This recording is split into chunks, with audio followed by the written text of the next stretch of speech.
Aí galera, professor Lustosa na área, passando para te falar que tem mais uma aula gratuita do Alphacom agora, isso mesmo. Não se esquece de pegar o material que está na descrição do nosso vídeo, se inscrever no canal e apertar a sinetinha para ser notificado das nossas aulas e dar aquela curtida, né?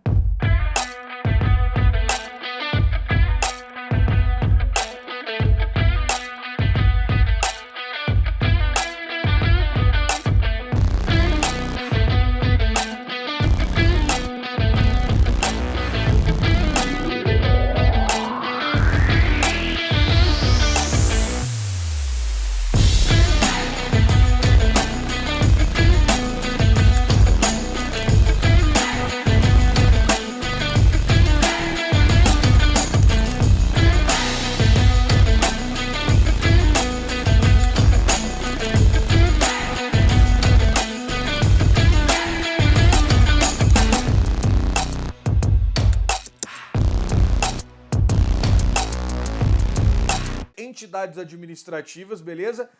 A gente vai focar mais na teoria, mais na resolução de questões e menos na teoria. Começando por aqui, entidades administrativas, então esse será o tema da nossa aula hoje. E eu vou começar lá de cara com esta questãozinha cobrada lá na Câmara dos Deputados, concurso de 2014.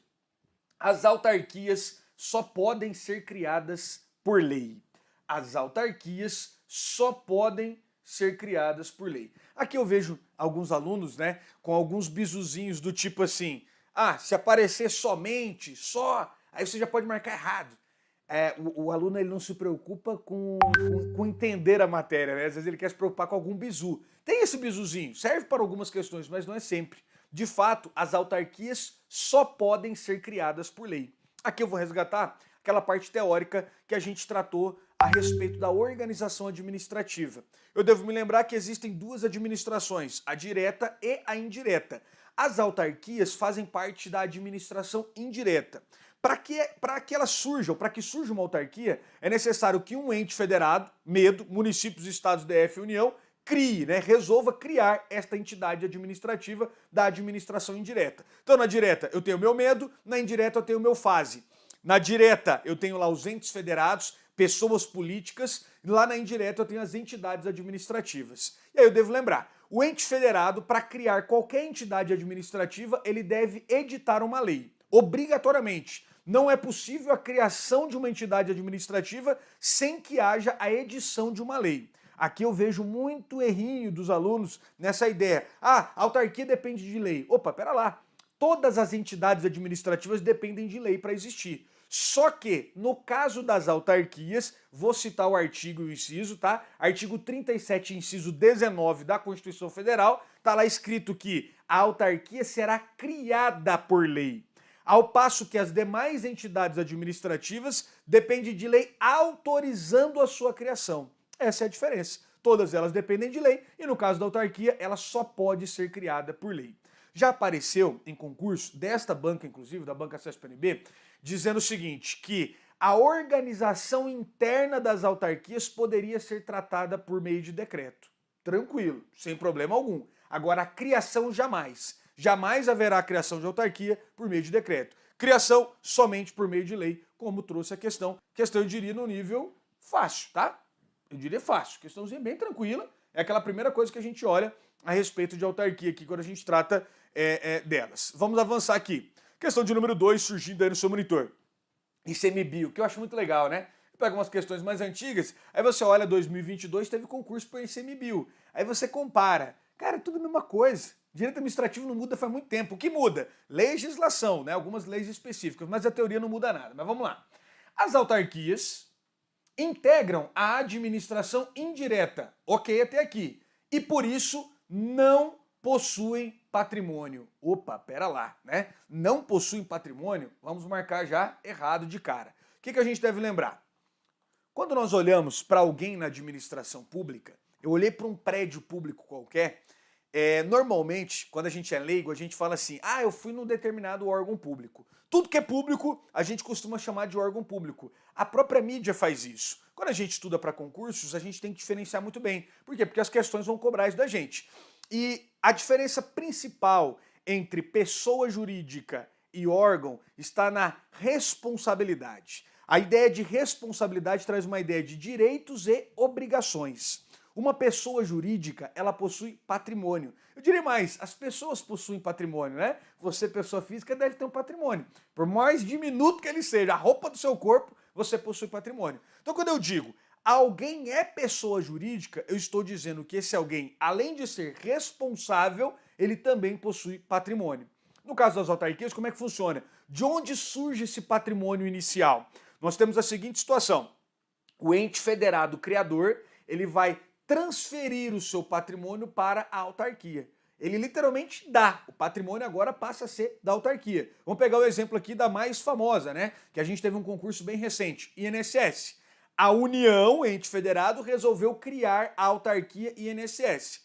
Nesse início da criação, o que ela fez? Transferiu o patrimônio para ela. Pronto. A autarquia passa a ser dona daquele patrimônio. O que é interessante? Diferentemente, quando a gente fala de um órgão, a gente tem a seguinte situação. O patrimônio que parece ser do órgão, não é do órgão, é da pessoa jurídica a qual ele pertence. Vamos pegar esse mesmo exemplo da União. A União tem diversos órgãos na sua estrutura. Vamos pegar um órgão aqui chamado Polícia Federal. Quando você olha lá a viatura da Polícia Federal, o predinho da Polícia Federal, o computador que os policiais utilizam, lá vai ter uma plaquetinha escrita assim, Patrimônio da União. Aquele patrimônio é da pessoa jurídica e não do órgão. Diferentemente, quando você olha lá para o INSS, que é uma autarquia, o patrimônio é do INSS, uma vez que ele é pessoa jurídica, beleza? Então a gente deve lembrar desse detalhe. Mas na sequência de informações que a gente coloca aqui no nosso caderno, a respeito de autarquias, a gente coloca 5 informações principais. Primeiro, ela é uma pessoa jurídica de direito público. Segundo, ela é criada por lei.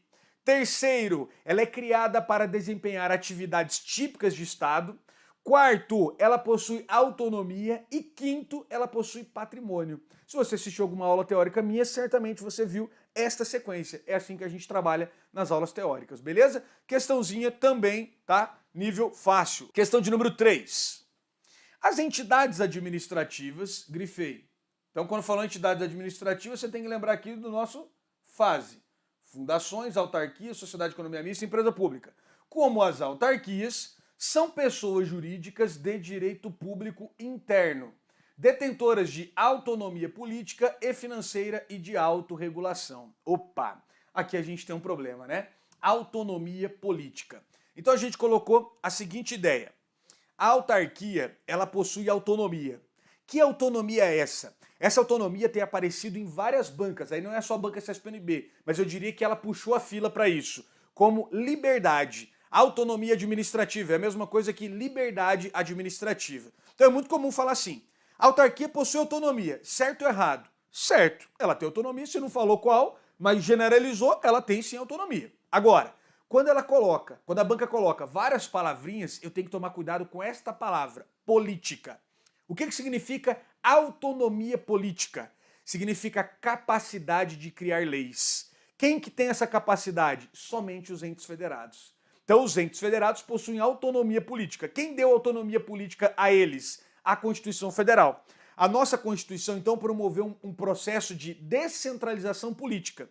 Ela distribuiu essa capacidade de criar leis entre os entes federados. Pegue um exemplo do seu município. O seu município tem capacidade de criar lei? Tem, por meio da Câmara dos Vereadores. O estado em que você reside tem? Tem, por meio das assembleias. E a União também tem essa capacidade por meio do Congresso, né, que é bicameral, Câmara e Senado. Então pronto. Autonomia política, somente os entes federados. Então caiu na sua prova só. A autarquia tem autonomia? Tem.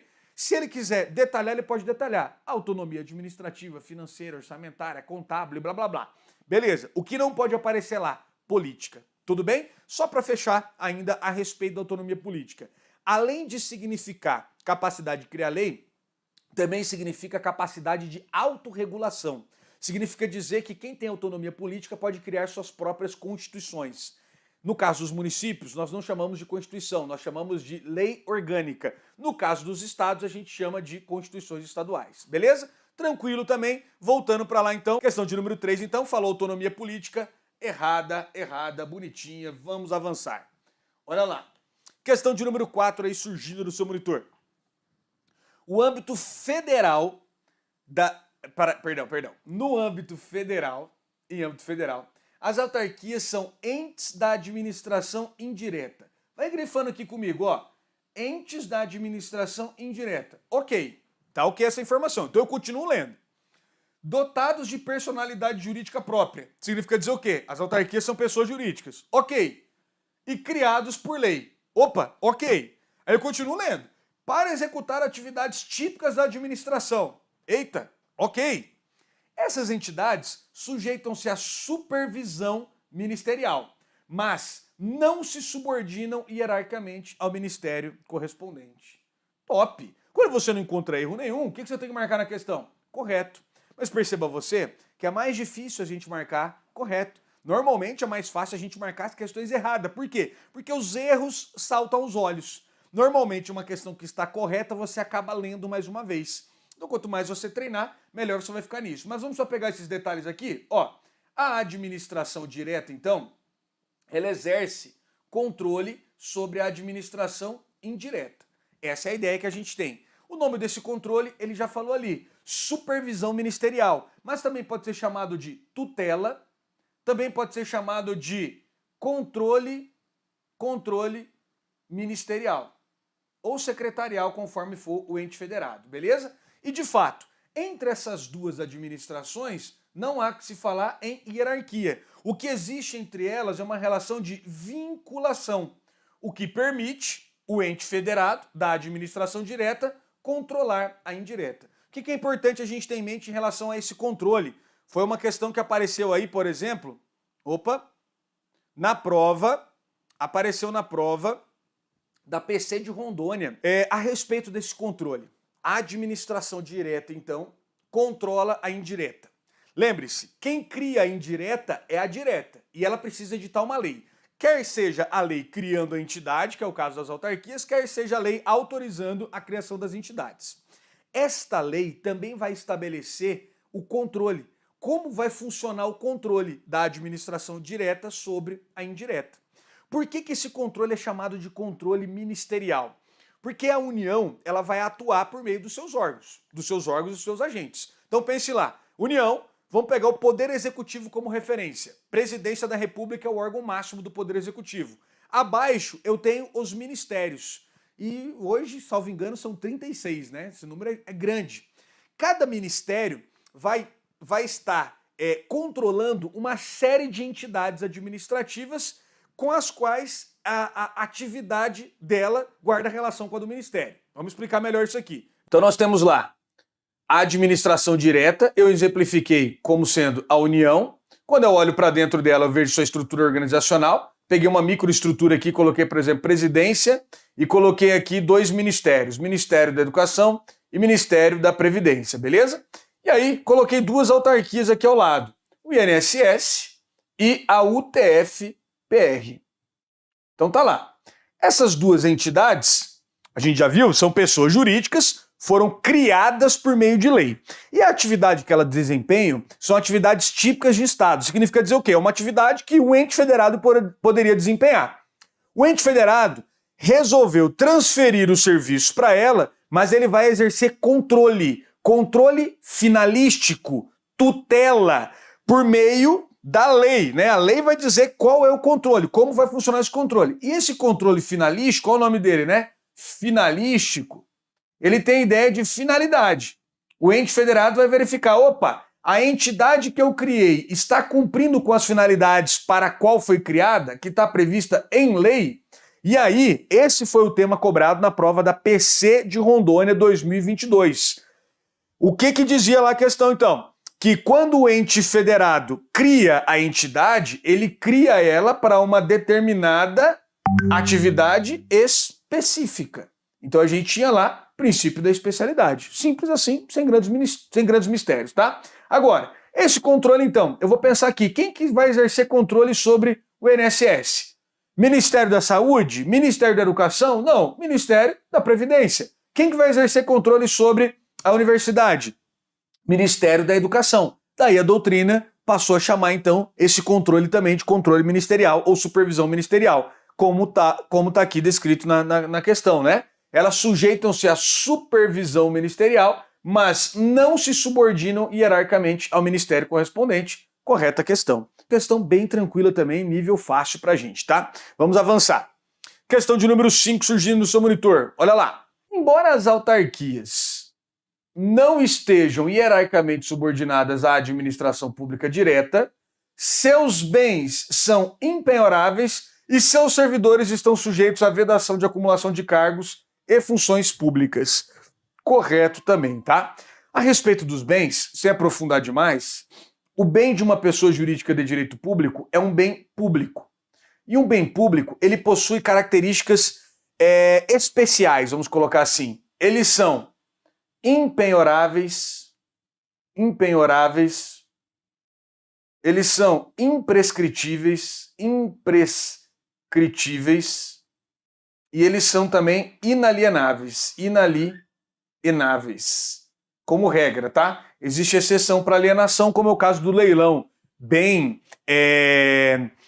inservíveis ou legalmente apreendidos. Então essa é a ideia. Então os bens delas são impenhoráveis porque não podem ser dados como garantia de pagamento, tá? Além disso, eles são imprescritíveis, eles não estão sujeitos à ação de uso capião, eles são inalienáveis e de regra eu não posso vendê-los, a não ser que foi o caso do leilão, como eu disse, é uma exceção, tá? Mas esse não é o ponto, sem querer aprofundar essa parte de bens públicos, continuando só nas autarquias, que é o principal aqui pra gente. Vamos avançar. Questão de número 6 surgindo aí no seu monitor, olha lá.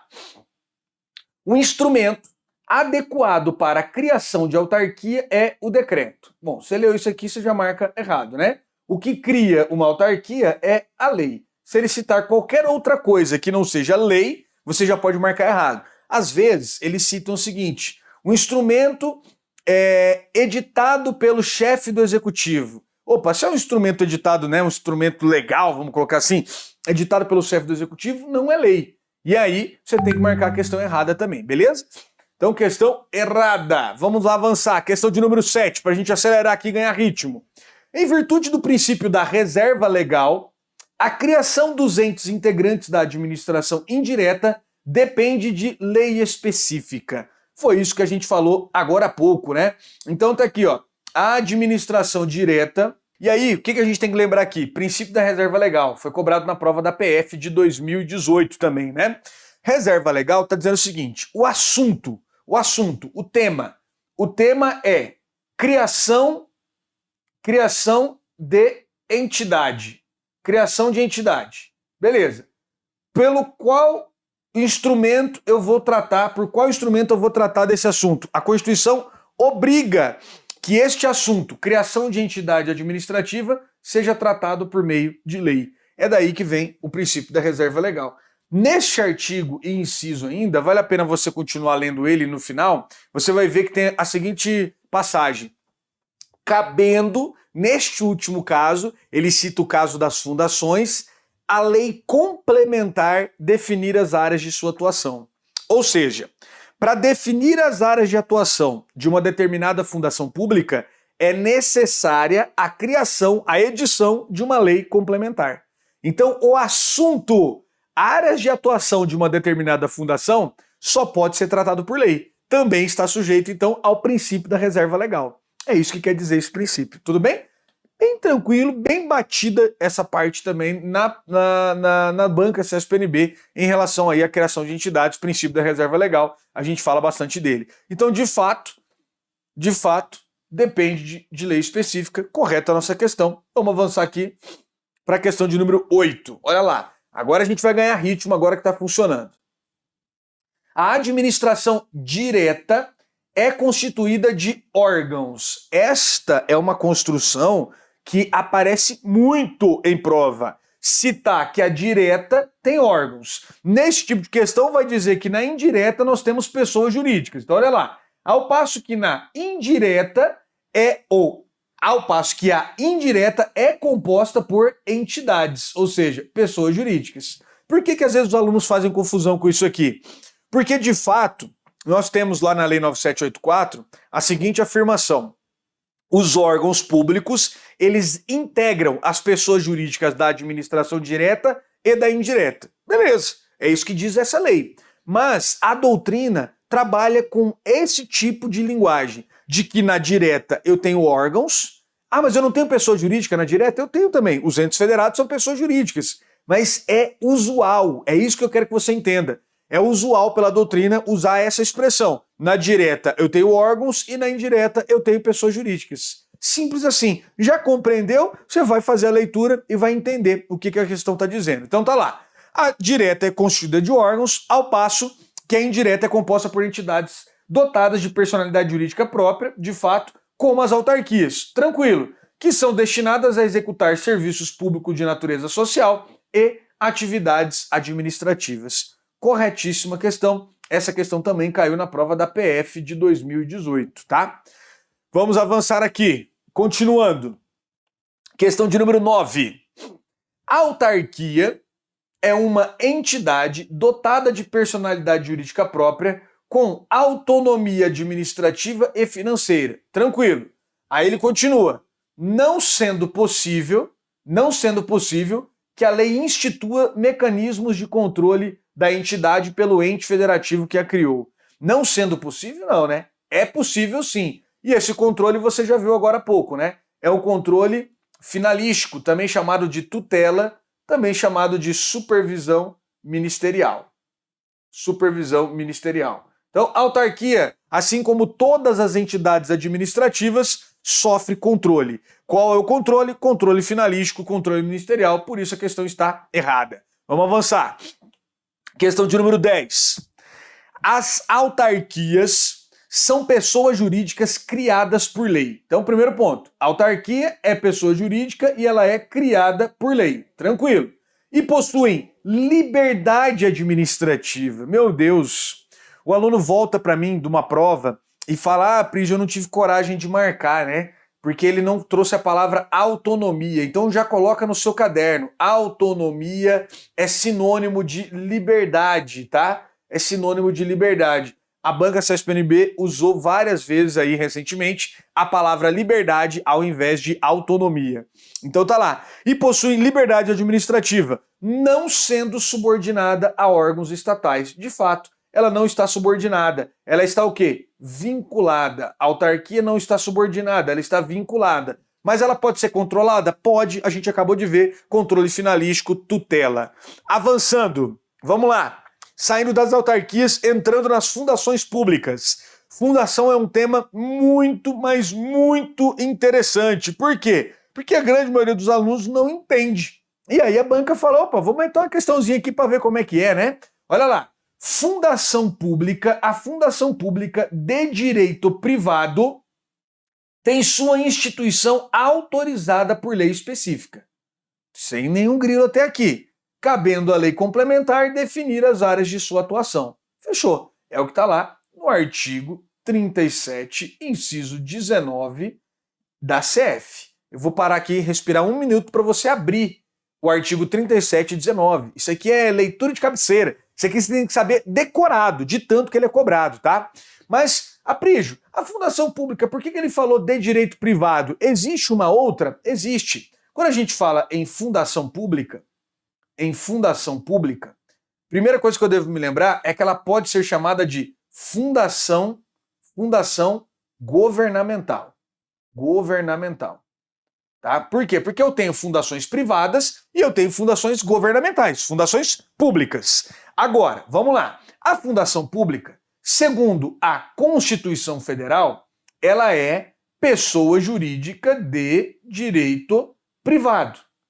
É o que está lá neste artigo aqui, 37 e 19. Quando ela diz, a lei vai autorizar a criação da fundação. Só que, segundo o STF e a doutrina, ela também pode ser pessoa jurídica de direito público. Neste caso, quando ela for uma pessoa jurídica de direito público, ela nada mais é do que uma autarquia, mais especificamente uma fundação autárquica. Beleza? Então, sem grandes mistérios. A gente sabe que a fundação pública pode ser pessoa jurídica de direito privado ou de direito público. O que eu tenho que tomar um cuidado? É o que a questão está falando. Se a questão afirmar para você que a fundação ela foi criada por lei, você já sabe que ela é de direito público. Ela tem que ser uma autarquia. Se a fundação não foi criada por lei, se a lei só autorizou a sua criação, ela é uma fundação de direito privado. É assim que as questões aparecem. Você não precisa adivinhar, né? A questão obrigatoriamente vai te dizer sobre qual a fundação ela está falando. Um cuidado que eu peço aos alunos aqui é ficar atento a um comando, né, sacana do tipo: a Constituição Federal prevê que a fundação pública pode ser pessoa jurídica de direito privado ou de direito público. Tá errado, porque a Constituição só diz que a fundação é de direito privado. Ela não fala que é de direito público. Quem diz isso é o STF. Quando você pega um manual de direito administrativo, eles demoram lá 10 páginas para contar uma história de como se chegou a isso. Cara, acredite em mim, você não precisa saber. Você precisa saber que é assim hoje, acabou. Isso já é suficiente para você resolver as questões. Você não precisa saber dessa história toda. Mas, em relação à história, desde 2008, o STF botou uma pá de cal no assunto. Então, acabou-se. Qualquer prova que, né, aconteceu aí nos últimos 10 anos e vai acontecer nos próximos, vai tratar dessa forma. Aí aqui você tem que tomar mais um cuidado. A fundação de direito privado, aquela que está na Constituição, ela não nasce com a edição da lei. A lei simplesmente autoriza a criação dela. Para ela nascer efetivamente no mundo jurídico, ela precisa fazer o quê? Registrar os seus atos constitutivos. Esse é um ponto muito cobrado também. Já a fundação pública de direito público, ela não precisa registrar atos constitutivos. Por quê? Porque ela já foi criada por lei, ela é uma autarquia.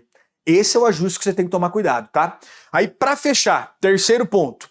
Fundação privada não tem nada a ver com fundação pública. Fundação privada não faz parte da administração pública. Você já deve ter ouvido falar. Fundação Roberto Marinho, Fundação Xuxa Meneghel, Fundação Ayrton Senna e por aí vai. Elas não são estudadas por nós aqui. Elas pertencem lá ao direito privado, não tem nada a ver. Mas essas fundações privadas, elas também são pessoas jurídicas de direito privado.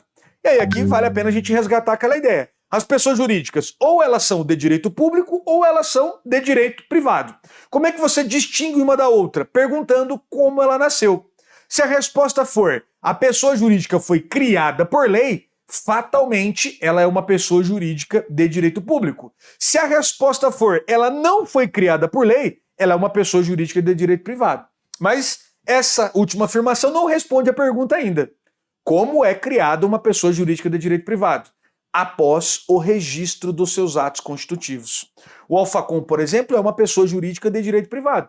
Nasceu de que forma? Após o registro dos seus atos constitutivos. As fundações públicas com personalidade jurídica de direito privado, elas nascem após o registro dos seus atos constitutivos. Esses são os pontos que são mais cobrados a respeito de fundação, tá? Vamos lá, avançando aqui então, essa questão estava bem tranquilinha, nível fácil também, tá? Porque só reproduziu o texto de lei. Vamos avançar aqui para ver se aparece uma coisa mais cabeluda. Olha lá, questão 12.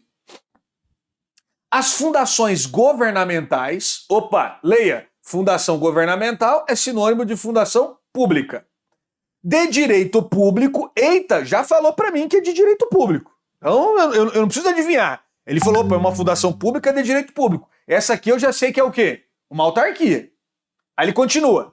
Embora não tenham de ser criadas por leis específicas... Eita, aqui já acabou, né?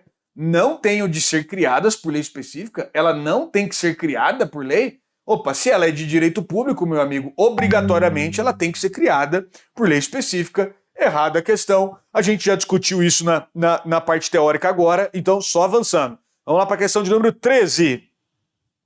As fundações públicas de personalidade jurídica de direito público, opa, tô falando então daquela que é uma autarquia. Na área federal, são entidades da administração direta. Oh, meu Deus. Essa aqui é aquela questão que é para ninguém zerar, né? Todas as entidades administrativas pertencem à administração indireta. Avançando. Questão de número 14. As fundações públicas, grifei, tanto as de direito público, opa, que são aquelas que são autarquias, né? Você deve lembrar sempre disso, pensar assim na hora, quanto as de direito privado, são necessariamente criadas por lei. Opa, aí lascou, né? Por quê? Porque a de direito público é necessariamente criada por lei. A de direito privado, ao contrário, ela não é criada por lei. Ela é criada, ela nasce após o registro dos seus atos constitutivos. A fundação de direito privado, ela precisa de lei que autoriza. A lei autoriza. A lei não cria ela diretamente, por isso a questão está errada. Tranquilo, né? Vamos avançar. Questão de número 15. As fundações públicas... Nossa, eu me lembro dessa questão. Eu fiz uma prova que essa questão caiu. As fundações públicas poderão ser criadas para exercerem atividades de fins lucrativos. Essa questão caiu no DPEM 2013, prova que eu fui aprovado, fiquei em 10º lugar nesse concurso, fiz 89 líquidos na banca aqui, né? Na época, eu já estava aí há um bom tempo na jornada e você vai chegar lá também. Olha lá, o que a gente tem que lembrar aqui a respeito das fundações também? As características. Meu Deus do céu. Ai, danada. Características. Esse negócio aqui para escrever é horrível. Olha lá. 3 características primeiro. Ela tem um instituidor, que vai ser sempre o quê? Um ente federado. Segundo, ela não tem fins lucrativos. Você pode anotar isso, se você não tem isso anotado no seu caderno, que nem autarquia, nem fundação podem explorar atividade econômica. Vou repetir, nem autarquia, nem fundação podem explorar atividade econômica. Eu tenho entidade administrativa que pode explorar atividade econômica? Eu tenho. Empresa pública e sociedade de economia mista. Autarquia e fundação não pode. A característica mais cobrada a respeito das fundações é essa. Não tem fins lucrativos. E por fim, como terceira característica aqui ainda, a gente coloca interesse social. Ela presta atividades de interesse social. Saúde, esporte, educação e por aí vai, tá? Então, tranquilinho. Fundação pública é um tema, como eu disse, eu vejo alguns alunos terem problemas. A grande maioria deles são aqueles que querem aprofundar um pouquinho. Aqui eu falo, você entendeu a lógica? A questão que mais cai, o principal aqui é você conhecer a natureza jurídica delas. Depois que você conhece, vai para as questões. Você já entendeu a teoria, beleza? A aulinha eu vi lá, tá tudo bonitinho. Vai para as questões. 95% das questões vão cobrar só isso, não é nada. Então fica aí você fala, pô, não precisa aprofundar. Eu vejo sempre isso, eu falei naquela aula teórica, tá? O aluno depois que atinge um certo patamar, que ele tá bom, um erro que ele pode cometer, que muitos cometem, é aprofundar. É falar, nossa, mas eu preciso saber mais. Eu preciso saber da história. Eu preciso saber do seu quê. Aí você se arrebenta, tá? Foca, meu filho. Nesse período da sua vida, que é esse período que você resolveu trocar, né, por um sonho, porque é isso que você faz, você troca a parcela da sua vida agora, desse momento, pelo futuro. Nesse período da sua vida, você tem que focar em passar. Depois, se quiser aprofundar, escrever livros sobre fundação, beleza. Mas a informação que você já tem é suficiente para resolver questões? É. Então, Brasil, meu amigo, relaxa o coração, estuda outra matéria, tá bom? Vamos lá, avançando aqui. Questão de número 16 no seu monitor. Continuando nas fundações. As fundações públicas podem, olha essa palavra, exercer atividades típicas da administração. Eu vou parar aqui, tá? Eu não vou nem ler o resto. Mas aí aqui eu já te pergunto, essa ideia do pode. Ela pode ou não pode? Bom, vamos pensar que uma fundação pública, ela pode ser pessoa jurídica de direito público. Nesse caso, ela nada mais é do que uma autarquia. Autarquia. E você sabe que a autarquia, ela é criada para desempenhar atividade típica. Típica de Estado ou simplesmente típica da administração. Aí eu pergunto, a fundação pode? Pode. Se ela for de direito público, ela pode. Então está correta a questão. Ele não disse aqui para nós que todas as fundações exercem atividades típicas da administração. Mas ele disse que ela pode. E a gente sabe que ela pode, então está correta a questão, tá? Aí aqui ele só dá a sequência, inclusive aquelas relacionadas ao exercício do poder de polícia. Sim, de fato, exercício do poder de polícia é uma atividade típica, vamos colocar desta forma, tá? Correta a questão. Vamos para a próxima. Questão 17. Fundações públicas são entidades, então fundações públicas são entidades da administração indireta. Ok, todas as fundações fazem parte da administração indireta. Aí ele continua. Dotadas de personalidade jurídica de direito público. Opa, pera lá. Fundações públicas são entidades da administração indireta. Ok. E todas elas são dotadas de personalidade jurídica de direito público? Não. Aqui ficou faltando um podem, né? Elas podem ser dotadas de personalidade jurídica de direito público. Não quer dizer que todas são. Então tá errado. Aqui eu vou te fazer uma sugestão. Ó, printa essa 16, o foco é nesse pode, e printa essa 17, para você entender o pode. Por que eu falo isso? Porque isso aparece em vários direitos. Pode, esse podzinho, a banca CESP adora um pode. E esse pode causa muito problema. Às vezes o aluno estudou, mas não tem intimidade com questões, aí se arrebenta, tá? Tomar cuidado, aqui tem mais português do que direito administrativo. Naquele podem, ele restringiu. Opa, podem ser pessoas jurídicas de direito público. Tá dizendo, pode, né? Eu tenho uma que pode. Agora ali, quando ele fala, ó, elas são dotadas de personalidade jurídica de direito público, ele generalizou, falou, todas elas são. Aí não, né? Aí tá errado. Então tome esse cuidadinho, fique com essas questões como referência. Eu tenho certeza que vai chegar um momento que você vai comparar elas lá com direito penal, direito processual penal, quando aparecer um tal de um POD lá também, beleza? Vamos lá, avançando. Questão 18. Decorre do princípio da reserva legal. Nossa, isso aqui caiu na PF 2018, hein? PF 2018.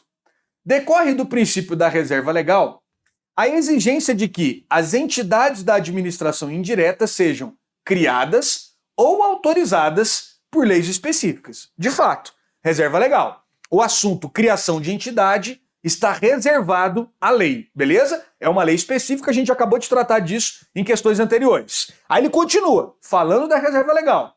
E é de que, no caso das fundações, leis, mais uma vez, complementares definam as áreas de sua atuação. Corretíssima questão. Aqui mais uma vez, meu aluno, artigo 37, 19, não é um inciso para saber, é um inciso para decorar. Você decora e você sabe. Só saber não vai resolver. Tem que saber e decorar. E lá no artigo 37 aparece duas vezes que lei, a exigência de lei para criação de entidade e a exigência de lei para definição de áreas de atuação para a fundação pública. Fechou. Princípio da reserva legal. Questão top. Eu falo que essa parada quando cai, arrebenta. Arrebenta. Muito boa. Prova da PF de 2018, inclusive para o cargo de escrivão, teve a menor nota da história. Foi quem fez 48 líquidos lá, virou policial federal. Olha que doideira. Vamos lá. Questão 19. Já partindo agora para as empresas estatais. Sociedades de economia mista, grifei, são pessoas jurídicas de direito privado. Ok. Instituídas pelo poder público. Banca CESP-NB, quem assistiu a aula teórica nossa sabe. A gente fala, quando aparecerem palavras como Estado ou poder público, você pode trocar por entes federados. Entes federados, tá? Então ele está se referindo ao ente federado. Opa, o ente federado pode criar uma sociedade de economia mista? Pode, tranquilamente. Aí ele fala, sociedade de economia mista sob qualquer forma jurídica para exploração de atividades de natureza econômica ou de execução de serviços públicos. Se você continuou lendo até o final, você já perdeu, né? Quando ele fala qualquer forma, a questão está errada. Tá? Por quê? Porque a sociedade de economia mista só pode ser instituída sob a forma de SA. Aqui a gente faz um quadrinho que é o seguinte, ó. Diferenças entre empresa pública e sociedade de economia mista. Só tem 3. A gente coloca aqui, ó, forma, capital e foro. Só isso. Tem mais nada, mais nada. Se falar que alguma outra coisa além disso é uma diferença entre elas, você já pode marcar errada a questão. Então aqui de um lado eu gosto de colocar desse jeito aqui, ó, azulzinho, empresa pública e em vermelhinho, sociedade de economia mista. Forma de sociedade de economia mista, SA. É só você descer esse S. Capital de sociedade de economia mista, é só você descer esse M. Ele é misto. 50% mais 1. Significa dizer o quê? O controle acionário está nas mãos do Estado. Empresa pública, qual que é a forma? Qualquer forma. Inclusive sociedade anônima, né? Qualquer forma. Capital de empresa pública, ele é 100% público. E para fechar, foro para julgamento das ações. Isso aqui só tem relevância quando elas são federais. Prova da PF de 2012 cobrou isso, tá? Empresa pública federal tem suas ações julgadas na Justiça Federal. Sociedade de Economia Mista Federal tem as suas ações julgadas na Justiça Estadual como regra, podendo ir para a Justiça Federal quando a União intervir como assistente ou oponente. Então vamos lá. Eu não vou ficar aqui batendo toda a teoria de novo. Era para rever. O único detalhe só que eu vou colocar aqui para você é em relação ao capital. O capital de empresa pública, ele é 100% público. Só que se você não tem isso anotado, anote agora. Essa empresa pública, ela pode ser unipessoal ou pluripessoal. Isso tem caído em várias bancas. Vou citar aqui, tá? Banca AOCP, por exemplo, que está fazendo várias provas de polícia, banca CESP-UNB e por aí vai. Elas dizem o seguinte, então, a empresa pública unipessoal é aquela que só tem um controlador, só tem um dono. Vamos supor aqui, Caixa Econômica Federal, somente a União. Empresa pública pluripessoal, ela tem mais de um dono. Quem que seria esse dono? Qualquer pessoa jurídica que faça parte da administração pública, seja ela direta ou indireta. Então vou repetir. Qualquer pessoa jurídica da administração pública pode ser dona de uma empresa pública. Aí tem gente que aqui já quer viajar na maionese. Ah, mas uma sociedade de economia mista pode? Pode. Acabou-se. Não tem discussão. Uma outra coisa que não tem discussão. O capital dela é sempre 100% público. Então, fica fácil. Você lembra de coisas que não tem discussão e não precisa aprofundar, tá bom? Então volta para lá. Questãozinha também, nível fácil, porque esse quadrinho aqui, ele é muito batido. Se você tiver curiosidade, pega a prova de agente da Polícia Federal do ano de 2012. Em 2012, 2 questões daquela prova de direito administrativo eram resolvidas com esse pequeno quadro, esse minúsculo quadrinho. Então isso aqui é algo para entender e decorar. Se tiver com dúvida, volta para a aula teórica. A aula teórica a gente faz bem mais devagar. Vamos lá. Questão de número 20. Todas as pessoas jurídicas instituídas pelo Estado, sejam elas de direito público ou de direito privado, são dotadas de capacidade de autoadministração e de patrimônios próprios. Maravilha, essa já foi mais generalista e bem tranquilinha, tá? Eu volto aqui mais uma vez para te falar. Sobre entidades administrativas, a gente tem que ser craque. Eu tenho que conhecer detalhes sobre elas. Elas são pessoas jurídicas da administração pública e toda a relação delas, né, com a administração aparece muito em prova. Elas surgem por descentralização, elas não estão subordinadas e sim vinculadas, a lei cria, a lei autoriza, detalhes de cada uma delas, né, como é que elas funcionam e tal, tudo isso é muito cobrado. Então, quando eu olho para a administração pública, eu enxergo pessoas jurídicas, órgãos e agentes. E você pode reparar que a gente estuda esses assuntos até de forma separada. Agente público, você estuda lá o Estatuto dos Servidores e uma parte da Constituição. Órgãos públicos, a gente dedica às vezes uma aula inteira aqui só para falar de órgãos, classificação, etc e tal. E as pessoas jurídicas, às vezes a gente dedica até mais de uma aula. A gente fala das entidades administrativas detalhadamente, é o que a gente está fazendo aqui, resolvendo questões. Então esse é o ponto, você tem que conhecer detalhes sobre elas. Aí eu volto a repetir aqui. As pessoas, elas possuem patrimônio. Pessoas físicas e jurídicas, elas possuem patrimônio. Então eu olhei para uma pessoa jurídica, a primeira coisa que eu posso falar dela, ela tem patrimônio. É isso, patrimônio próprio dela. Além disso, a gente normalmente coloca lá nas autarquias. Elas têm autonomia administrativa, liberdade administrativa. As empresas estatais também têm essa capacidade de autoadministração, uma certa, né, autonomia administrativa. Ela não vai ser administrada pelo ministro, né, a qual ela está vinculada, e sim por um gestor específico lá, tá? Vamos voltar lá então. A questão de número 20, correta, avançando, questão de número 21 no seu monitor. A criação de pessoa jurídica de direito privado, então eu estou criando uma pessoa jurídica de direito privado, integrante da administração pública, dá-se por meio da inscrição dos seus atos constitutivos. Essa questão é muito legal porque ela bate bem com o que eu falo nas aulas teóricas, né? Ele quer saber aqui, então, da criação. A criação. A pessoa jurídica de direito privado, nós podemos citar aqui empresa pública, sociedade de economia mista e, como regra, fundação, tá? Ela depende de lei? Depende. Esta lei cria? Não. Esta lei autoriza a criação. O que cria efetivamente, então, esta pessoa? O registro, a inscrição dos seus atos constitutivos. ela só vai nascer após a inscrição dos seus atos constitutivos no registro público competente. Beleza? Aí no final ele ainda fala, desde que haja autorização legal. A lei autorizando é uma condição prévia, né? Sine qua non, sem a qual a entidade não vai existir. Então a questão também está correta, beleza? Todas as entidades administrativas precisam de lei para surgir. Só que as que possuem natureza jurídica do direito privado, elas não nascem com a edição da lei. Elas só nascem efetivamente no mundo jurídico após o registro dos seus atos constitutivos. Isso não cai, isso despenca. Isso aparece demais, tem que estar na ponta da língua. Vamos lá. Avançando aqui. Questão de número 22, lá no seu monitor. Olha lá. Apesar de terem o tipo societário de sociedade anônima, as sociedades de economia mista são pessoas jurídicas de direito público. Ô papai, uma questão dessa não cai na minha prova, Prígio. É porque você está fazendo pouca prova, meu filho. É isso. É sério. Você começa a fazer mais provas e começa a perceber que tudo cai, tá? Inclusive questões fáceis, muito fáceis eu diria, como essa aqui. Vamos lá, avançando. Questão de número 23. A criação de empresa pública, vou criar uma empresa pública, e de sociedade de economia mista e de fundação deve ser autorizada por ato do chefe do Poder Executivo. É isso mesmo, meu aluno? Não, né? Deve ser autorizada, meu amigo, por lei.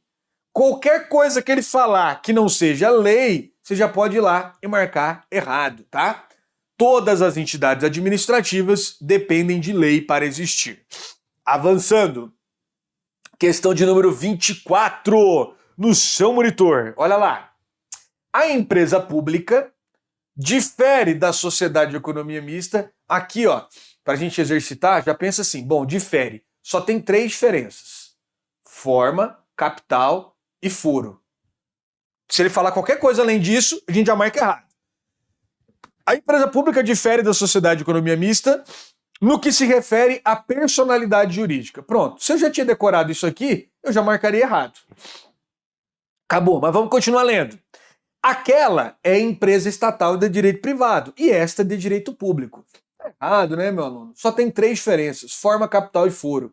Eles gostam, muitas vezes, né, de colocar o seguinte, além dessa aqui que eles falaram, da natureza jurídica, eles gostam de colocar também que há uma diferença em relação aos trabalhadores, né? Quem trabalha em uma empresa estatal é empregado público, não é servidor público. Como regra, tá? Porque tem uma única exceçãozinha que é em relação ao dirigente máximo dela. Mas, no geral, você tem que fazer concurso para poder ingressar.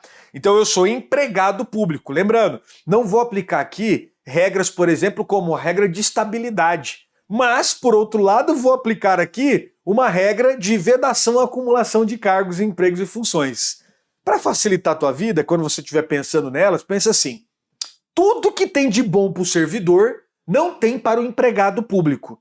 Tudo que tem de ruim para o servidor tem para o empregado público. Essa é a lógica. Mas não se assuste. Eventualmente você vai estar aí, né, se preparando para a prova do Banco do Brasil, Caixa Econômica, essas paradas aí, Petrobras, não tem problema algum, tá? Por quê? Porque a própria, vamos colocar assim, não seria demissão, meu Deus, demissão seria uma punição, mas a própria saída, né, ela não pode ser sem justificativa. Então, no fundo, se você conhece alguém que trabalha no Banco do Brasil, Caixa Econômica, você pode reparar o seguinte, que essa galera passa lá a vida inteira se quiser. Então é como se tivesse uma certa de uma estabilidade ali, né, entre aspas. Mas cuidado, tecnicamente falando, cada palavrinha, para não se perder nas questões. Vamos lá. Avançando aqui. Questão de número 25. Característica comum às sociedades de economia mista e às empresas públicas, então, é característica comum às sociedades de economia mista e às empresas públicas, é o fato de ambas não gozarem de privilégios fiscais não extensíveis ao setor privado.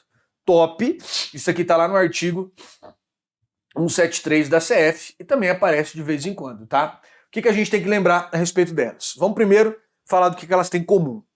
Ambas são pessoas jurídicas de direito privado, ambas precisam de lei autorizando a sua criação, Ambas podem ser criadas ou para prestar serviço público ou para explorar atividade econômica. Então, sim, eu posso criar uma sociedade de economia mista para prestar serviço público. Eu posso criar uma empresa pública para explorar atividade econômica. Não tem vedação. Isso tudo é comum entre elas. Além disso, o que é comum entre elas? Via de regra, seus bens são privados. Via de regra, elas não possuem privilégios fiscais como as autarquias possuem. Aqui, a ideia que a gente tem que ter é o seguinte. Essas entidades, como elas podem ser exploradoras da atividade econômica, se elas estão explorando a atividade econômica concorrendo com o setor privado, não faz sentido dar um privilégio específico para elas e não para as demais do setor privado. Vamos exemplificar aqui falando de banco. Eu pego lá Caixa Econômica, é uma empresa pública. Eu pego lá Banco do Brasil, é uma sociedade de economia mista. Beleza. Ambas são exploradoras de atividade econômica. Se eu der um privilégio a elas, privilégio fiscal, por exemplo, deixar que elas não paguem um determinado imposto, elas estarão concorrendo de forma desleal com os demais bancos desse país. Então, a Constituição estabelece essa regra. O STF, por sua vez, ele coloca o seguinte, que se ela for prestadora de serviço público em regime não concorrencial, ela poderia sim ter privilégio fiscal não extensivo. Apesar do STF falar isso, você não encontra em questões. Então a gente cita no seu material, coloca lá, ó, tem essa ressalva, um dia pode aparecer essa porra, é melhor que você saiba disso. Mas no fundo, o que cai é a letra seca da Constituição. E a letra seca da Constituição diz bem isso. Elas não podem ter privilégios não extensivos às demais do setor privado. Fechou? Avançando então. Dá uma olhadinha aqui. Questão de número 26. Questão de número 26. As sociedades de economia mista sujeitam-se ao regime trabalhista próprio das empresas privadas. Qual que é o regime trabalhista próprio das empresas privadas? É o famoso CLT, né? Regime seletista. Não é um regime estatutário. Nós falamos agora há pouco que eles são empregados públicos. É isso mesmo. A relação de trabalho, então, é regida conforme a CLT. Diferentemente, um servidor público tem sua relação regida por um estatuto, por isso que a gente chama de estatutário. Beleza? Então, correta a questão. Avançando. 27. As empresas públicas, grifamos, admitem a criação de subsidiárias, exigindo-se, para tanto, autorização legislativa. Correta também. Se você já leu, por exemplo, o artigo 37.19, eu sugiro que você leia o artigo 37.20. É o próximo inciso, tá? O inciso 37.20 trata da criação de subsidiárias. Vamos só falar um pouquinho sobre isso. Se você colocar no Google aí, coloca no Google, subsidiárias da Petrobras. Você vai ver uma pancada lá de subsidiárias da Petrobras. Liquigás, não sei o que lá, não sei o que. É um monte de nome. Essas subsidiárias, elas surgem como filhos, vamos colocar assim, da empresa mãe.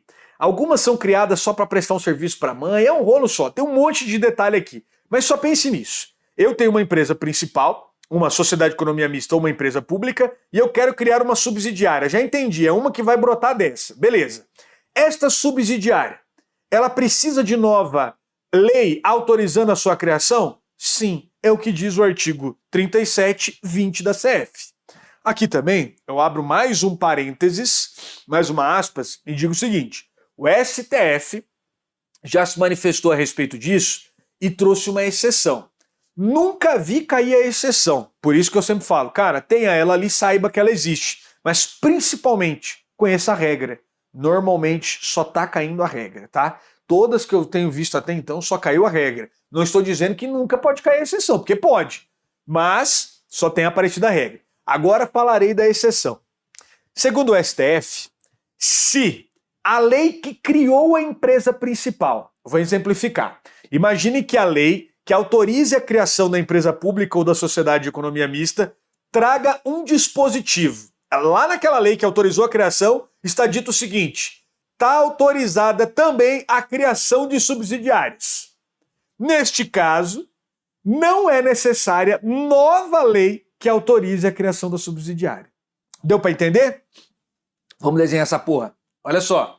Segundo o STF, tá? Isso aqui tá na Constituição, esta aqui é a regra, é o que cai.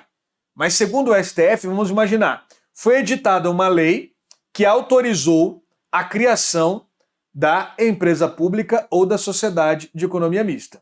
Esta lei, ela tinha um dispositivo genérico. Ela tinha um artigo qualquer que já autorizava ela criar subsidiárias. Nesse caso, se eu quiser criar uma subsidiária dessa empresa pública ou da sociedade de economia mista, considerando que a lei que autorizou a criação delas já tinha esse dispositivo genérico, aí eu posso fazê-lo sem nova lei, beleza? Como eu disse, galera, uma coisa é conhecer. Aí eu falo, né, porra, pode ser cobrado? Se a gente olhar para as questões da banca CSPMB, mesmo para cargos de nível médio, já apareceu muita jurisprudência. Nesse assunto em especial, não tem aparecido a jurisprudência, só apareceu a letra seca. Então eu falo, cara, lembre-se muito mais da letra seca, não procure pelo em ovo na hora da questão, se ele não falou nada, né, pegue essa como referência. E Brasil, se ele eventualmente tratar da exceção, você está sabendo agora também, tá? Vamos lá, avançando, questão 28 surgindo aí no seu monitor. As pessoas administrativas, leia-se, pessoas administrativas são as entidades administrativas. Seja qual for seu nível federativo, municipal, estadual, distrital ou federal, sua natureza jurídica, podem participar do capital das empresas públicas. Eita, isso é muito top. Foi o que eu acabei de falar, né?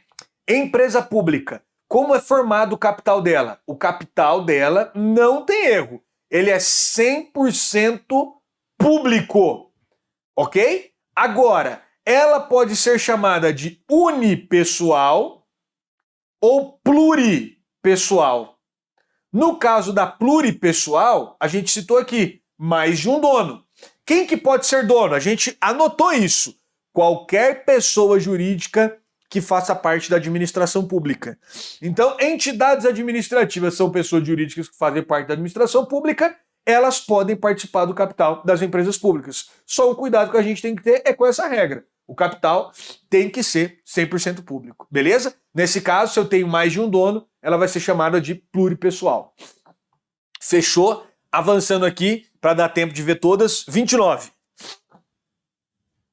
Ao instituir Programa para a Reforma de Presídios Federais, o governo federal determinou que fosse criada uma entidade para fiscalizar e controlar a prestação do serviço da reforma.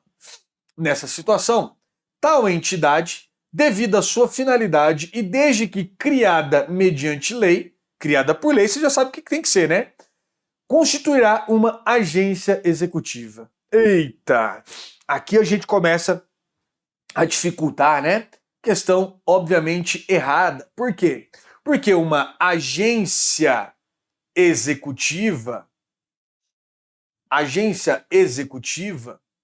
não é uma nova pessoa jurídica. Uma agência executiva, basicamente, a gente fala aqui, ela é um título, uma qualificação que algumas pessoas jurídicas possuem. E aí a gente coloca aqui para exemplificar. Ó, uma autarquia ou fundação que vai lá e celebra um contrato de gestão. Vou colocar aqui para você o artigo que ele está previsto, tá? Artigo 37, parágrafo 8º. Oh, meu Deus. Parágrafo 8º. Ave Maria, misericórdia. O cara quer fazer rápido aí que se arromba. Olha lá. Parágrafo 8º da CF trata desse assunto, tá? Contrato de gestão. Só pra gente colocar aqui, ó, na hora que você lê esse artigo. A finalidade dele. Finalidade do contrato de gestão. Basicamente é o quê? Ampliar autonomia. Ampliar a autonomia. Então, tá lá. A autarquia ou fundação tem a finalidade de ampliar sua autonomia. Elas celebram um contrato de gestão. Depois de celebrar o contrato de gestão, bonitinho, elas ganham esse título de agência executiva. Então veja, não há como um ente federado criar uma agência executiva. Ele pode criar uma autarquia ou uma fundação e aí pode transformar essa autarquia ou fundação em uma agência executiva. O que é interessante a respeito desse assunto? Primeiro, é um assunto que é quase letra morta. Por quê? Porque na prática você não vê. Eu fico triste com isso, de verdade. Né? Depois que você está muito tempo envolvido com concurso e tal, no começo eu queria entender para passar e tal. Mas hoje que eu estou como professor, eu fico triste porque eu falo, eu tenho que ensinar um bagulho, uma parada pro aluno, que na prática ele não vai ver. Mas tá escrita essa merda na Constituição. Vamos lá. O artigo 37, parágrafo 8º, diz que o contrato de gestão pode ser celebrado por entidades administrativas ou por órgãos. E vai ser feito no nome do gestor. Já é uma doideira, a doutrina critica isso aos montes. Mas vamos focar nessa aqui. Entidade administrativa. Autarquia e fundação celebrando o contrato de gestão. Quando surgiu esse contrato de gestão, nós tivemos um momento de reforma administrativa. Enfiaram ele lá e falaram assim, ó, eu quero pegar autarquias e fundações que estão ruins das pernas, estão mal, e quero melhorar o funcionamento delas, trazer mais eficiência. Para tanto, eu, Estado, vou celebrar um contrato de gestão. Aí a doutrina olhou para isso e falou assim, mas pera lá, então elas estão ruins e serão qualificadas? É um prêmio da mediocridade? Porque as que estão boas não vão virar agência executiva, só as ruins. Ah, é isso mesmo. Além disso, é um contrato? Será que esse nome está adequado? Com certeza não. Os caras falaram, podia dar o nome de qualquer coisa, inventasse outra palavra que não existisse, mas menos contrato. Mas enfim, para fins de prova, meu amigo, vai cair do jeito que está lá. E está escrito contrato. Esse contrato é chamado de contrato de gestão. O que a gente tem que lembrar só então? Bem simples. Eu crio uma agência executiva? Jamais. Eu pego uma autarquia ou uma fundação e passo a chamá-la de agência executiva. Quando? Quando ela celebra comigo o contrato de gestão. É isso e acabou. Você não precisa mais piruar, tá? Agora, o que pode causar confusão para você? Agência reguladora. O que é uma agência reguladora? Nada mais é do que uma autarquia. Uma agência reguladora sendo uma autarquia, então, a PRIGE, ela pode celebrar contrato de gestão? Pode. Ela pode virar uma agência executiva? Pode. Por que isso não está acontecendo no Brasil? Porque, como eu disse, colocaram uns termos muito esquisitos lá, criaram até uma lei para tratar disso e não foi para frente. Nós temos aqui, né, como exemplo citado aí pela doutrina da agência executiva, o Inmetro. Então é assim, compreendeu como funciona o rolê, aí agora a gente vai para as questões. Então olha lá. Ao instituir, ele falou, eu vou criar uma agência executiva, a questão já está errada. Agência executiva, então, é um título que eu concedo, né? Eu concedo um título, uma nova nomenclatura para aquela autarquia ou fundação. Um exemplo que eu gosto de citar aqui, só para finalizar, é assim, ó. Vamos imaginar que eu tenha um professor de uma universidade. Ele fez o concurso, entrou lá e tá atuando. De repente, ele resolve fazer um mestrado. Ele termina o mestrado. Eu pergunto, aquela universidade ganhou um professor a mais? Uma pessoa a mais? Não. Apenas qualificou mais aquele professor. A ideia da fundação e autarquia que se transforma em agência executiva é a mesma. A agência executiva é um nome que qualifica aquela autarquia ou aquela fundação. Só isso. Eu não criei nenhuma nova pessoa. Continua existindo as mesmas pessoas, só que agora com esse nome de agência executiva. Simples assim. Volta para lá. Questão de número 30. Pode ser qualificada como agência executiva a autarquia que tenha plano estratégico de reestruturação e de desenvolvimento institucional em andamento que celebre contrato de gestão com o órgão do governo federal. Foi o que a gente acabou de falar, está previsto lá no artigo 37, parágrafo 8º. Ela celebra o contrato de gestão, apresenta um plano para dizer que ela vai melhorar, que ela vai se reestruturar, que ela vai se desenvolver, e aí, por isso, ela já ganha esse status. O que a doutrina fala aqui, né? Além de tudo que eu já comentei, além de sentar o pau naqueles pontos, a doutrina também fala assim, vamos lá. Quando eu crio uma autarquia ou uma fundação, eu preciso de lei. Quem elabora a lei? O Poder Legislativo. Então a lei dá uma série de autonomias para esta entidade. Beleza, bonitinho.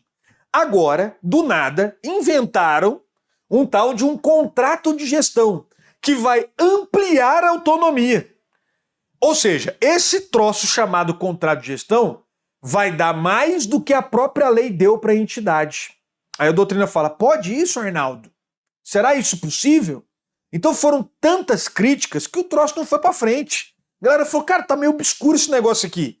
E aí eu te falo, tá, Prígio, eu já entendi, né? Um negócio chato, né? Que eu não precisava nem saber. Não, você tem que saber. Você tem que saber porque é cobrado em prova. Eu acho meio esquisito ficarem cobrando toda hora, né? Mas enfim, cito aqui o caso da prova da Polícia Civil do Acre do ano 2017. Atuei fortemente nesse concurso, né? Eu tinha lá vários alunos fazendo essa prova e tal, enfim. E caiu uma questão como essa. A única questão anulada de direito administrativo, a gente entrou com recurso. A questão era de múltipla escolha e em um dado momento lá ela falava que a agência executiva podia ser criada. Não, eu não crio uma agência executiva. E aí, por óbvio, a questão foi anulada. Questões da banca SESP-NB, bem tranquila, né? Vai falar que eu não posso criar uma agência executiva, que para surgir uma agência executiva é necessário que uma autarquia, uma fundação, celebre contrato de gestão. Qual que é a finalidade do contrato de gestão? Ampliar a autonomia dessas entidades. Lá no artigo 37, parágrafo 8º, aparece que, para elas conseguirem ganhar esse status de agência executiva, elas vão ter que apresentar planos de reestruturação, de desenvolvimento, etc. e tal. Questão de número 31. A classificação de autarquias e fundações em agências executivas aprimora mecanismos de acompanhamento e avaliação dos resultados apresentados por essas instituições. Essa é a ideia, né? Quando eu qualifico ela, eu me aproximo dela e começo a avaliar melhor o desempenho e os resultados dela. Essa é a ideia. Agência executiva. Vamos lá. O que você tem que tomar cuidado? Eu não crio agência executiva. Meu Deus, Apri, você é chato com isso. Não, você já entendeu, tá bom. 32. As agências executivas fazem parte da administração direta. E as agências reguladoras integram a indireta. Já está errado, né? Uma agência executiva nada mais é do que uma autarquia ou uma fundação. E ela faz parte da administração indireta e não direta. Avançando. Questão 33. O contrato de gestão, firmado com o Ministério Supervisor, embora seja um documento característico das agências executivas, contendo a fixação de objetivos estratégicos e metas a serem atingidas pela instituição, não é imprescindível para a criação da agência executiva. Aí a pergunta é, ele é ou não é imprescindível? Ele é imprescindível. Esse que é o ponto. Para ela se transformar em agência executiva, ela tem que celebrar o tal do contrato de gestão. Questão errada, é o que está lá no 37, parágrafo 8º. Fechou até aqui? Tá tranquilo? Avancemos. 34. O surgimento das agências reguladoras, agora mudou o nome da agência, hein? Representa uma mudança no papel do Estado, que deixou de ser produtor de bens e serviços e se tornou regulador dos serviços públicos. Correta questão. É a historinha que a gente conta na nossa aula teórica. Olha só. Surgimento das agências reguladoras. Primeiro, o que é uma agência reguladora? Primeira informação que você tem que ter, ela é uma autarquia. Se é uma autarquia, ela desempenha atividades típicas de Estado. As agências reguladoras também surgiram nesse momento das agências executivas. Reforma administrativa, sai o Estado prestador do serviço público, entra o Estado regulador do serviço. As duas primeiras agências reguladoras, ANEEL e Anatel, Agência Nacional de Telecomunicações e Agência Nacional de Energia Elétrica. Se você lembrar, não sei se você é dessa época, mas você pode perguntar pro seu pai, pro seu avô, telefone era um negócio de rico. Só rico tinha telefone. Hoje, às vezes o cara não tem o que comer, mas ele tem uma porra de um telefone, ele tem um celular lá. Isso se deu com a saída do Estado prestador de serviço. O que se tem de ideia é que o Estado é um mau prestador de serviço. Tudo que o Estado faz acaba sendo mais demorado, né, para sair do que a própria iniciativa privada. Então, em alguns serviços como esses que eu citei, energia elétrica e telefonia, saiu o Estado prestador de serviço. Só que veja, isso pode interferir na soberania do nosso país. Né? Pense só, eu abri as portas e falei, pode fazer o que vocês quiserem com energia elétrica e telecomunicações. Se fosse assim, virava um zaralho, as empresas iam tomar conta de tudo. Então saiu o Estado prestador de serviço, mas ele não abandonou o negócio. Ele falou, isso aqui é uma questão importante. Então eu vou criar uma agência reguladora. Essa agência reguladora vai fiscalizar, vai normatizar, vai dizer como o serviço deve ser prestado. Ela surge, então, teoricamente, para proteger o cidadão frente às empresas privadas.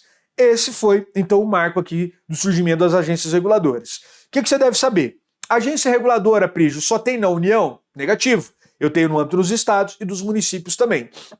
A agência reguladora é uma autarquia em regime especial. Temos várias autarquias em regime especial. A autarquia em regime especial, basicamente, é uma autarquia que tem uma regra diferente de uma autarquia comum. Eu posso citar aqui, por exemplo, os conselhos de classe. São autarquias especiais, têm regras diferentes das autarquias comuns. Mas focando na agência reguladora. A agência reguladora é uma autarquia em regime especial porque os seus dirigentes, por exemplo, apesar de serem escolhidos pelo chefe do executivo, o legislativo tem que referendar a sua entrada. Então, normalmente, eles possuem mandatos, né, com prazo fixo, que está lá na lei, né, que criou cada uma dessas autarquias, que vai dizer, ó, tá aqui o prazo do mandato do dirigente é de 3 anos, 4 anos, 2 anos, enfim. Imagine lá então, aconteceu um impeachment do presidente, 2016, saiu a Dilma, entrou o Temer. O Temer poderia trocar os dirigentes das agências reguladoras? Não podia. Por quê? Porque eles têm prazo, né, para sair de lá. O mandato deles tem prazo fixo. Qual que era a ideia disso? Dar a elas maior independência, maior autonomia. Como as regras, as decisões são técnicas, eu não quero ter interferência política nelas. Essa é a ideia, tá? Tudo aqui a gente está só falando do geralzão. Então temos lá que a agência reguladora, então, é uma autarquia em regime especial porque ela tem regra diferente. Se tiver que lembrar de uma regra, lembre-se da regra do dirigente. A ideia é blindar um pouco mais o dirigente. Ele pode, obviamente, sair antes do prazo do mandato, se ele cometer crime, por decisão judicial transitada em julgado, enfim, alguma transgressão que ele cometer lá, beleza? Mas vamos lá avançar. A questão falou dessa historinha, a gente matou, vamos avançar aqui. Questão de número 35. As características das agências reguladoras incluem discricionariedade técnica no exercício do poder normativo. Correta a questão. Vamos lá? Agência reguladora, o que ela faz? Ela cria regulamento a todo momento.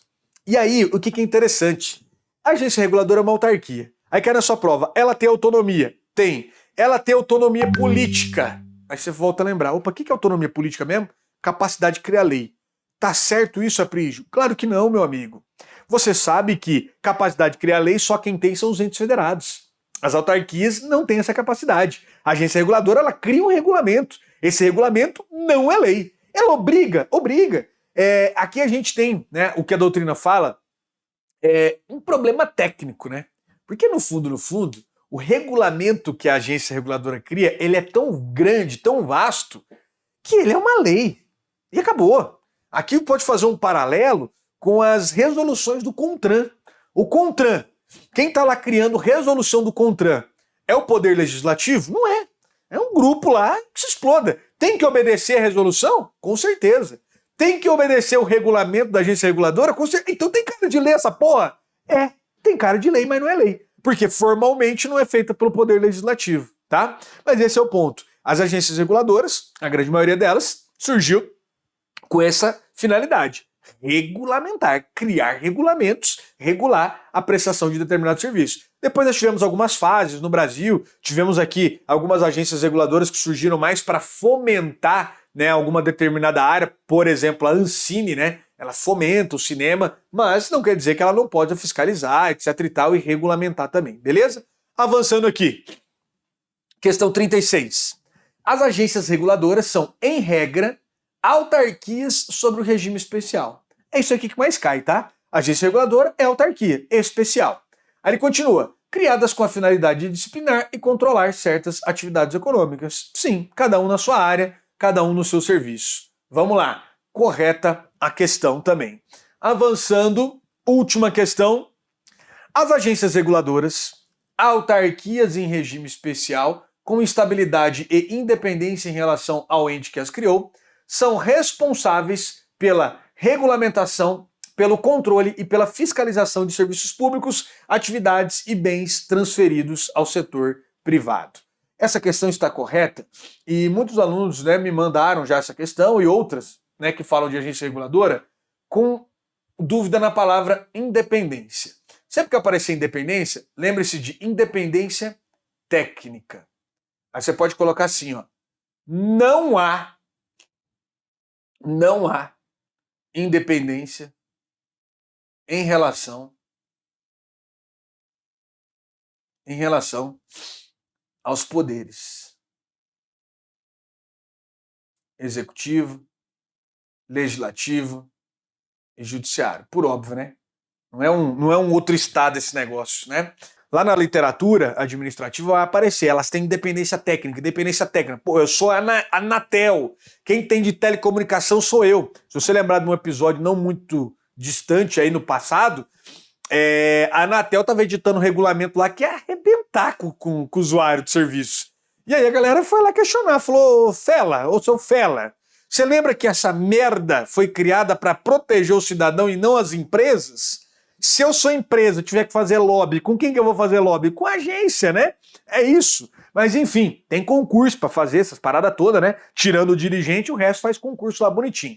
Então, é um serviço muito técnico. Se você olhar editais lá para essas agências reguladoras, para determinados cargos, é um troço especificíssimos, né? Ali e tal.